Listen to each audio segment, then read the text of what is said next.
This week, I would like to talk about imposter syndrome. Study shows that up to 70% of us will suffer from imposter syndrome at some stage throughout our lives. So what is imposter syndrome? Imposter syndrome is when we doubt our accomplishments, skills and talents, and we fear being exposed as a fraud. So what happens if we don't notice imposter syndrome? This can lead to loneliness, isolation, and an overwhelming fear of inadequacy. The first thing when it comes to imposter syndrome to look out for is perfectionism. Now this could be in a relationship or it could be a role in work, when we fear that if we're not perfect all of the time, people will judge us or have an opinion that we don't know what we're on about.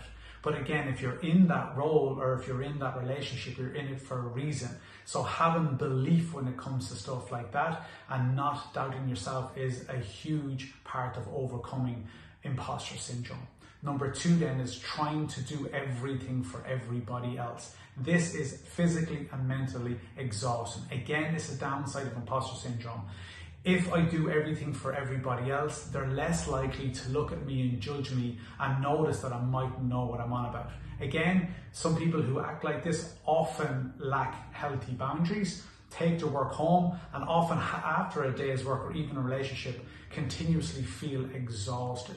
Again, understanding imposter syndrome can help in them two scenarios. The last then is our mental health can often suffer when we are dealing with imposter syndrome, because if we're feeling inadequate in other aspects of our life, then when it comes to our own mental health, we feel like other people have it worse than us, i.e.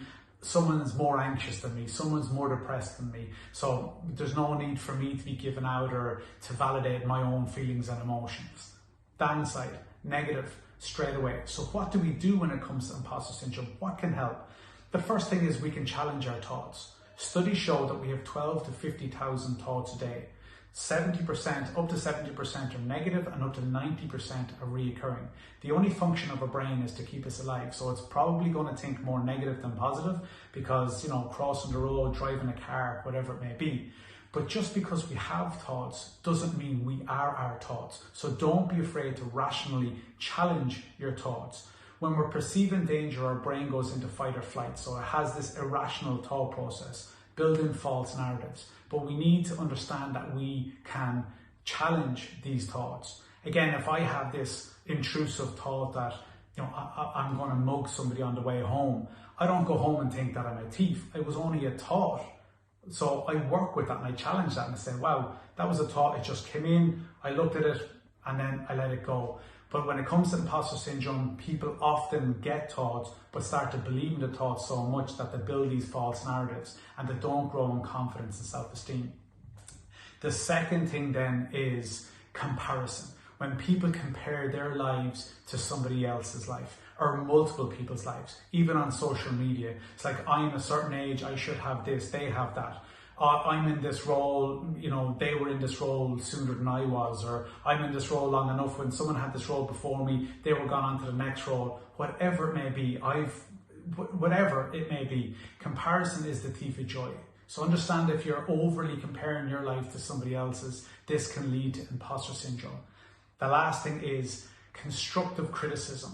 When you tend to suffer from imposter syndrome, people tend to shy away from any sort of feedback or constructive criticism because they see it's a direct attack on themselves, their self-esteem and confidence. But it's not. Sometimes the only time we grow is when we get some feedback or constructive criticism.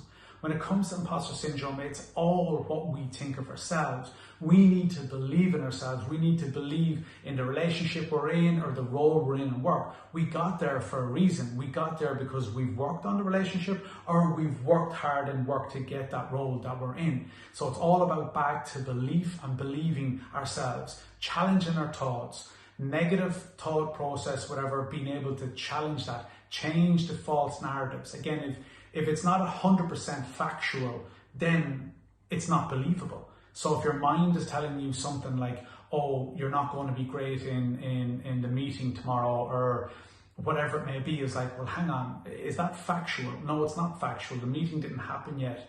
So it's being able to challenge these negative thoughts. But it's important to understand imposter syndrome, because if it goes unnoticed, it can lead to severe mental health issues with depression and anxiety. I hope this video helps.